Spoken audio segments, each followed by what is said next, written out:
¿Qué me dirías si te dijese que una de las personas involucradas en nada más y nada menos que en la creación del petrodólar ha sido entrevistado recientemente y tiene algo que decir sobre el futuro petrocripto?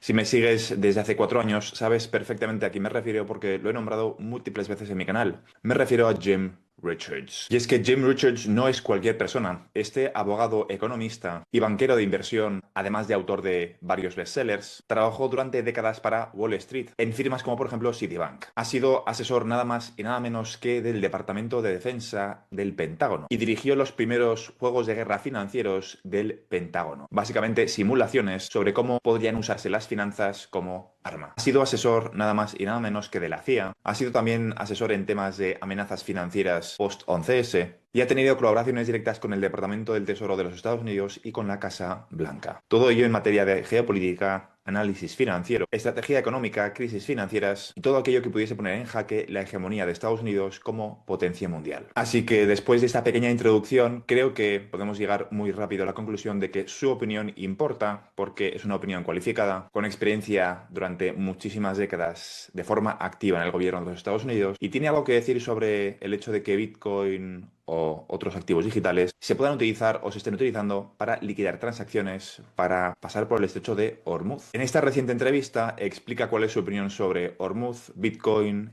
y Ripple. Y antes de seguir, quiero que él mismo te explique cómo se involucró él, cómo le afectó a él, cómo vivió él de primera mano la creación del petrodólar hace décadas. Te dejo el vídeo. Like, does this on any level start to hit on the foundation of the petrodollar? Well, I actually worked with the Nixon White House on the setting up the petrodollar accord. in Oh, okay, no 1974. better person to ask. Well, no, but your description was excellent, and that was my first visit to the White House on official business. But I was working with Helmut Sonnenfeld. Helmut Sonnenfeld was the Deputy National Security Advisor. He was, and Henry Kissinger was the National Security Advisor at the time.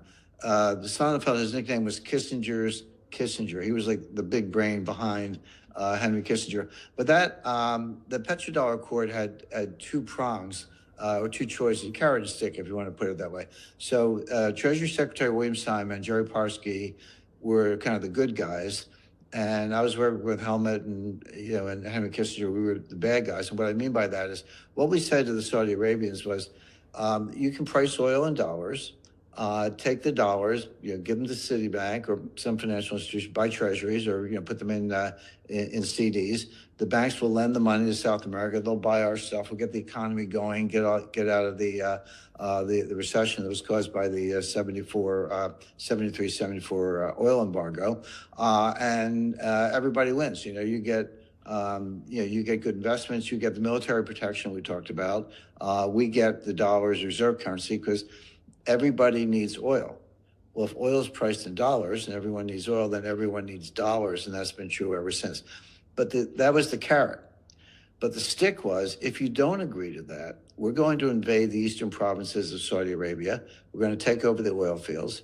We're going to set production quotas. We're going to set the price. We're going to control the global market of oil. We won't steal your money, but we'll put it in trust for the future of the Saudi Arabian people. And once we overthrow your monarchy, in other words, there was a military stick. I was working on those plans with the White House. We leaked it to the Chicago Tribune. It was a big front page headline and all this stuff with maps and things like that we'd worked on. But the message to the Saudis was, hey, you can take the Bill Simon deal, the petrodollar deal, or we'll invade you, and here's where and here's how this is going to happen. The Saudis, I think, wisely agreed to the petrodollar deal.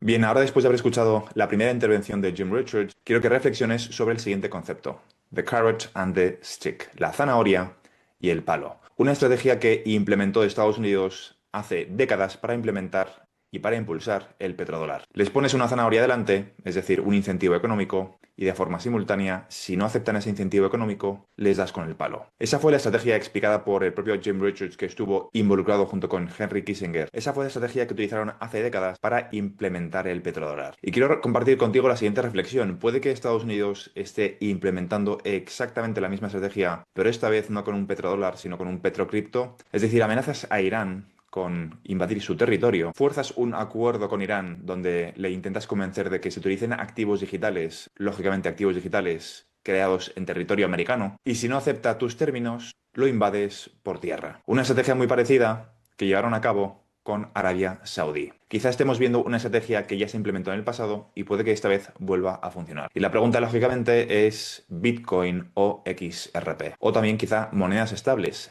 Tether. Todo eso lo cubre Jim Richards durante la entrevista y lo voy a cubrir contigo en los siguientes clips. Por cierto, como pequeña curiosidad, Jim Richards es la misma persona de la cual saqué la idea del cierre del estrecho de Hormuz. Él fue el que predijo hace décadas, hace casi 20 años, que lo que supondría el fin del petrodólar sería el cierre del estrecho de Hormuz. Y aquí estamos en el año 2026 viviendo en primera persona el cierre del estrecho de Hormuz y el fin del petrodólar. Así que merece la pena escuchar la opinión de este analista, de este asesor, que desde luego parece que tiene acceso a información que no es muy corriente. Te dejo a continuación el siguiente clip para que escuchemos qué es lo que tiene que decir Jim Richards sobre el cierre del estrecho de Hormuz. Well, no, Trump, again, I'm going by their words. This is not speculation. Trump said free, open, unlimited passage through the Straits of Hormuz. Iran said, yeah, you can come through the Straits of Hormuz, but you have to pay us a toll. I've heard two different versions. First was $2 million per tanker. The latest is $1 per barrel. Okay, they're different, but you can. That's pretty easy to calculate. Iran originally said we'll take Chinese yuan, so that was the petro yuan, if you want to call it that, lasted about 2 days. Now they're saying we'll take cryptocurrency. That's according to the Financial Times. They haven't said which cryptocurrency. It doesn't matter. I mean, there are a bunch of them out there. So Iran wants to get paid in crypto at $1 a barrel for what passes through. What impact does that have on the dollar? Perhaps the yuan is a side beneficiary, but I think most significantly is if the dollar is not coming out of this conflict as the main currency in which oil is traded, what does that mean for the future of the dollar? Well, the dollar is the main currency in which oil is traded. The petrodollar is alive and well. But your question is a very good one, Michelle, and it goes to my point. You can use yuan as a payment currency. You can say, I'll sell you some oil, pay me in yuan. But when I get the yuan, what am I going to do with it? Order some Chinese takeout. I mean, the point is there's nothing to do with the yuan. I can buy manufactured goods from China, but how many of those do you need? What I would do, I would take the yuan and buy something else. And gold is a very good example. But at that point, you're not going to a petro yuan or a yuan reserve currency. You're using yuan as a payment currency to get to treasuries or gold, which are the main reserve assets. So the idea that the yuan could be a medium, a payment currency that you use to get something else, yes, that's entirely possible, although it's a little clunky and you got to deal with the payment channels and all that. But you're not going to build up a large reserve position in Chinese government bonds because that bond market doesn't exist. But you could use it to buy gold, and you're absolutely right about that. All right, I want to touch on what you mentioned regarding cryptocurrencies, because which currencies are being used for these oil transactions? Where are we getting these reports that is in fact what Iran wants? Well, it's interesting, Michelle. You said at the beginning of the segment, the news is breaking so fast. Even people who are very tuned in, you have to kind of struggle to keep up a little bit. But this is literally in the breaking news category. It was reported in the Financial Times that Iran is charging this toll to pass through the Straits of Hormuz. And again, I would say that tells me that Iran is in charge of the Strait of Hormuz. The idea that, where's the U.S. toll collector? Trump talked about it, but that doesn't exist. Now, first they said $2 million per vessel. The latest version is $1 per barrel of oil. Just calculate, it's not hard to do. But that they would take it in the cryptocurrency equivalent. Now, they didn't say which cryptocurrency. A lot of people just assume Bitcoin. They didn't say Bitcoin. It could be Bitcoin. It could be Tether. It could be, Ripple. A lot of cryptocurrencies out there. But in cryptocurrencies, now here's where it gets interesting. Cryptocurrencies have a dollar equivalent.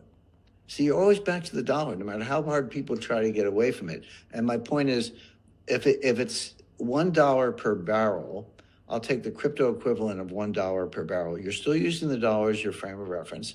Okay, send me the cryptocurrency, whatever it is. I'm Iran. What do I do with the cryptocurrency? I mean, this is my point. You might use it to buy gold. Again, that's your question, and it's a very good one. What does Iran have to buy? Well, they have to buy new weapon systems from Russia. They've got to rebuild their infrastructure. Maybe the Chinese can help with that. But my point is, you're not going to get very far. There are no crypto reserve assets. Again, there's no crypto bond market. There's cryptocurrencies, but there's no crypto bond market. So the crypto, again, it's a medium of exchange. It's a payment currency, yes, but there's no bond market. It's not a reserve asset. You're going to have to go back to dollars or gold sooner or later. Ahora que ya hemos escuchado sus declaraciones, sabemos que Bitcoin no es la exigencia del gobierno de Irán, sino que exige el pago en criptomonedas, en activos digitales, divisas digitales no controladas por ningún país. Habla de Ripple e incluso también nombra a Tether. Sí que es cierto que Ripple está controlado por Estados Unidos, pero XRPL está descentralizado. Algo que sin duda a los Bitcoin Maxis no les gusta, pero nos guste más o nos guste menos, los 36 nodos, Ripple solamente controla una fracción muy pequeña, menos de un 10% de esos 36 nodos. Así que el proceso de validación es descentralizado, independientemente de que tengan más o menos cantidad de XRP en propiedad.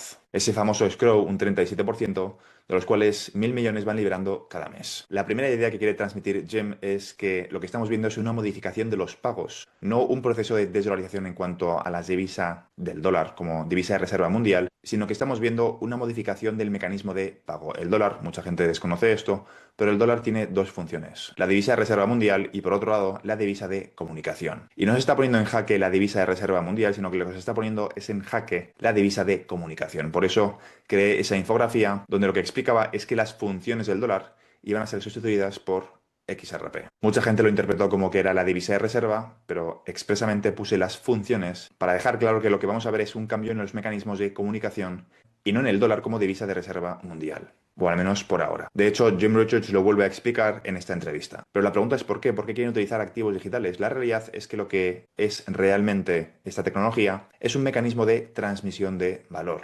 Quieres convertir una cosa, enviarla y convertirlo en otra cosa diferente. En este caso, Jim Rickards dice que o lo van a volver a convertir en dólares o lo van a convertir en oro. Las criptodivisas, los activos digitales, el propósito principal, el primer caso de uso, es la transmisión de valor, no la reserva de valor como te han estado vendiendo los Bitcoin Maxis durante más de una década. Ahora de repente han pivotado y se han unido al carro de los pagos mayoristas. Un cambio de opinión realmente sorprendente. Pero esas tecnologías, como llevo diciendo 4 años, en realidad, y como es de sentido común, tienen como objetivo transmitir valor. Y donde hay más valor es en los pagos mayoristas. Esto lo han descubierto ahora los Bitcoin Maxis y de hecho lo han criticado durante muchísimos años en relación a XRP, pero ahora que les conviene, de una forma muy sorprendente, lo adoptan como una narrativa propia. Ya no sabemos qué es Bitcoin realmente, si pagos minoristas, reserva de valor o pagos mayoristas. Pero volviendo a lo que explica Jim Rickards, lo que busca Irán es utilizar esa tecnología para convertirlo en algo diferente. Y desde su punto de vista es oro, buscan convertirlo otra vez en oro. De hecho, la teoría de Jim y la teoría de muchísimos otros analistas, y tienen toda la razón, es que de hecho, sí que necesitan dólares. ¿Por qué? Porque todas las deudas están denominadas en dólares. A pesar de lo que se está explicando con el proceso de desdolarización que aplica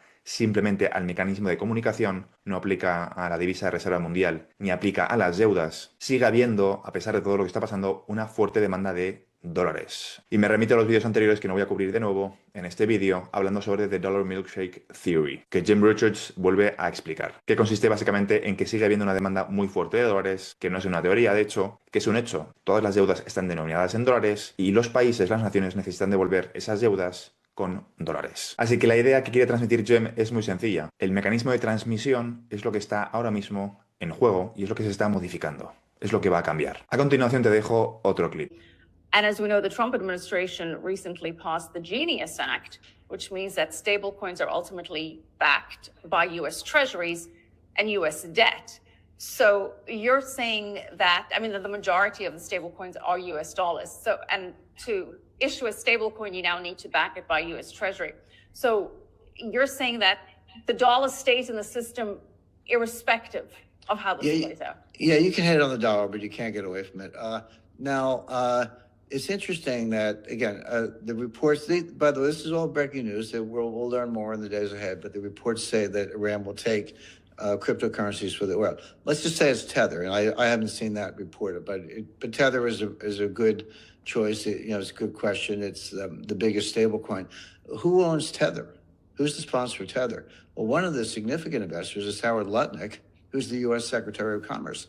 So, and then, by the way, Tether's completely non-transparent about what they're doing. So Iran, they're going to use Tether. charge a toll on the oil. You got to pay them in Tether. And who makes money out of that? The U.S. Secretary of Commerce. I mean, then they may not use Tether. I understand that. But I did a lot of work in cryptocurrencies for U.S. Special Operations Command based in Tampa a few years ago, actually more than a few years, in 2015, when ISIS was, running around setting up the caliphate in Syria, et cetera. And ISIS had two currencies, gold and cryptocurrencies, Bitcoin in particular, but they used other cryptocurrencies. And part of my job and others, we had a team, was to see, could you crack the code? Could you figure out who was behind the cryptocurrencies or where it was ISIS, et cetera? It's actually easier than you think. The crypto fans like, oh, we have anonymity, you can't figure this out and all that stuff. Don't be so sure. First of all, the blockchain gives you perfect information. It does not give you the identity of the holder. That's true. But it does have numbers. It does have alphanumeric representation, and every transaction in a particular Bitcoin is tracked. So if you can use forensics or interrogation or spies or any other means to figure out which code is ISIS or anybody else, or Iran for that matter, you can unwind every one of their transactions. You can know every single thing they did. And that hasn't changed. In fact, I dare say that forensic technology has even improved since in the years since I did that for Special Operations Command. So I don't know that Iran has found some solution here. I do know that it's not what Trump is talking about. So again, another example of how the two sides are not together on this.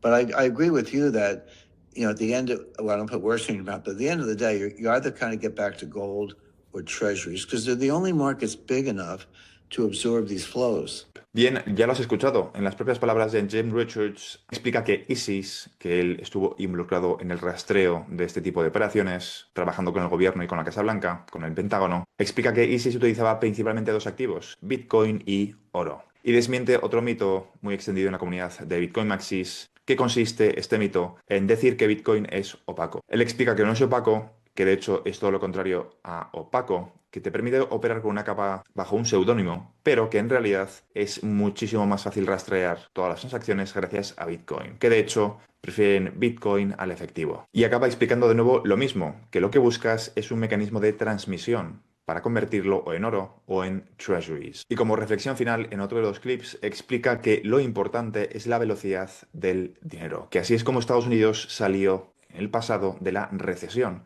Lo que buscaban con el petrodólar era realmente aumentar la velocidad del dinero. But there's a fourth element that Milton Friedman overlooked. He just ignored it, which is velocity. So it's money supply times velocity equals nominal GDP broken into two parts, real and inflation adjustment. That's the quantity theory money, Irving Fisher, around 1920. It's a very good model to think about things, except Friedman and others assume that velocity was constant. Velocity is not constant. So I can double the money supply, but if velocity drops by half, the nominal GDP is flat. ¿Te suena esto de algo? ¿Qué es lo que hacen precisamente activos como XRP? Aumentar la velocidad del dinero, pasar de T más 2 a T más 0. Así que lo que podemos concluir después de ver esta entrevista es que realmente Estados Unidos, como llevo diciendo 4 años, está forzando el fin del petrodólar, no porque quiera inmolarse, sino porque lo que van a implementar es un nuevo petrocripto para aumentar la velocidad del dinero, pasar de T más 2 a T más 0, evitar una recesión, que ya parece inevitable, y prolongar así su hegemonía, mientras ellos pueden provocar la caída, decidir también cuál va a ser el nuevo sistema, cuando aún se encuentran en una posición de fortaleza, cosa que dentro de unos años dejará de ser así. Y como reflexión final quiero compartir contigo una serie de ideas que creo que es importante que tengas en cuenta, porque la confusión que vamos a ver en los próximos días y semanas va a ser muy elevada, sobre todo por parte de la comunidad de Bitcoin Maxis. Desde mi punto de vista, estamos encaminados, vamos enfilados hacia un nuevo Bretton Woods 2.0. No es la primera vez que lo digo, pero cuando ese nuevo acuerdo Bretton Woods 2.0 se anuncie y veamos que el mecanismo de liquidación no es Bitcoin sino XRPL, lo primero que va a decir la comunidad de Bitcoin Maxis es que lo que ha ocurrido ha sido un caso de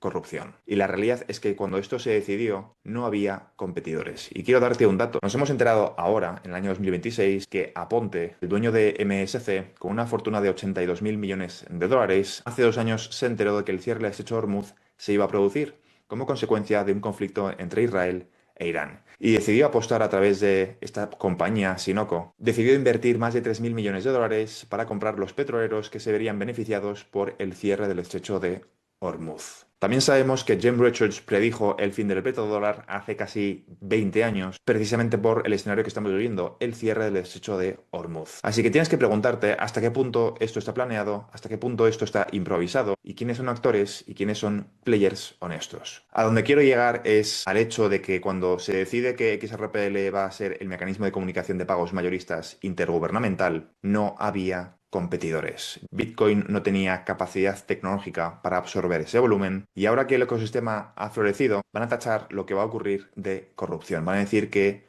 los lobistas han sido los que han decidido qué camino coge Estados Unidos a nivel de activos digitales. Pero quiero compartir contigo la siguiente reflexión. Cuando Latnik, que es un Bitcoin Maxi, con unos intereses más que evidentes en que el ecosistema de Tether vaya bien, cuando Latnik llegó al gobierno, ningún Bitcoin Maxi se quejó. Un lobista pro Bitcoin trabajando para el gobierno de los Estados Unidos. Eso a ellos sí que les parece bien. Y el hecho de que existan los lobbies les parece bien siempre y cuando defienda sus intereses. En vez de intentar priorizar tu activo digital, intenta entender qué es lo que quiere el sistema y cómo el sistema utiliza ciertos lobbies para implementar sus agendas. En vez de ir de abajo hacia arriba, haz el razonamiento contrario. Ve de arriba hacia abajo. Intenta entender qué es lo que quieren desde arriba, implementar hacia abajo, y vas a tener una tesis de inversión muy diferente, y es lo que hace que pivotes de Bitcoin hacia XRP. La hipocresía que estamos viendo en el ecosistema de activos digitales y que vamos a ver en un futuro, en concreto con la comunidad de Bitcoin Maxis, va a llegar a nuevos niveles cuando de repente empiezan a decir que Ripple ha ejercido una presión lobista muy fuerte en el gobierno de Estados Unidos y que por eso XRPL es el mecanismo ganador. Cuando Latnik defendía Bitcoin, nadie se quejaba, pero si lo hace Brad Carlinghouse, ya no les gusta tanto. Si lo hace Brad Carlinghouse es corrupción, si lo hace Lutnick, porque también tiene intereses, no es corrupción, es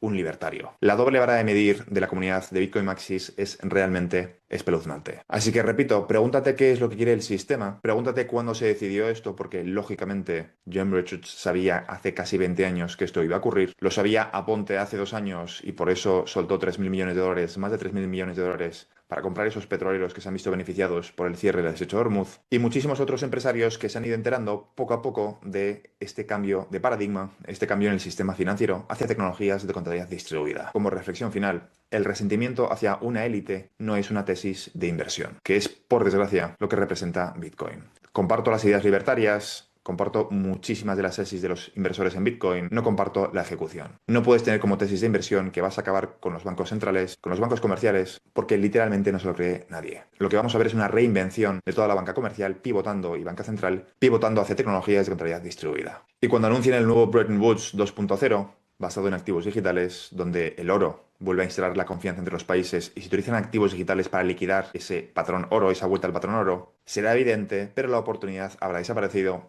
y te aseguro que por parte de muchísimos divulgadores de forma online van a acusar a Ripple de corrupción, de ser unos lobistas, pero cuando lo hace Lutnick, ahí sí que no hay ningún problema. Repito, pregúntate qué es lo que quiere el sistema. No intentes buscar argumentos a favor de tus inversiones preferidas, sino que haz el análisis de la forma inversa. Pregúntate cuáles son las necesidades del sistema financiero, qué tecnologías solucionan esas necesidades, y si echas un vistazo al ecosistema de activos digitales, no hay demasiadas soluciones fiables con recorrido y con reputación. Mientras Bitcoin pivota de pagos minoristas a reserva de valor a pagos mayoristas, Ripple lleva más de una década centrando su atención única y exclusivamente en un mecanismo. El mecanismo de los pagos mayoristas, donde está realmente el dinero. Los Bitcoin Maxis lo han descubierto ahora, pero más vale tarde que nunca. Si eres nuevo en mi canal, bienvenido. En este canal cubro todo lo relacionado con el sector de activos digitales, en concreto la transición controlada de todo el sistema financiero hacia tecnologías de contabilidad distribuida, es decir, XRP, XLM, XDC, SHX, HBAR y un conjunto de activos digitales que van a cumplir una función complementaria en el futuro sistema financiero basado, entre otras muchísimas cosas, en el estándar ISO 20022. Y todo esto englobado dentro de una transición muchísimo más compleja y profunda que consiste en dejar atrás el capitalismo, comenzar una nueva era post-capitalista, post-IA, post-trabajo, que muchos están bautizando como la singularidad económica, que consiste en el desacople del crecimiento del PIB del mercado laboral. Y todo eso explicado desde el punto de vista de las oportunidades que nos vamos a encontrar en el proceso para los inversores retail como tú y como yo en el sector de activos digitales. Eso es todo por ahora, nos vemos en el siguiente vídeo. Un saludo.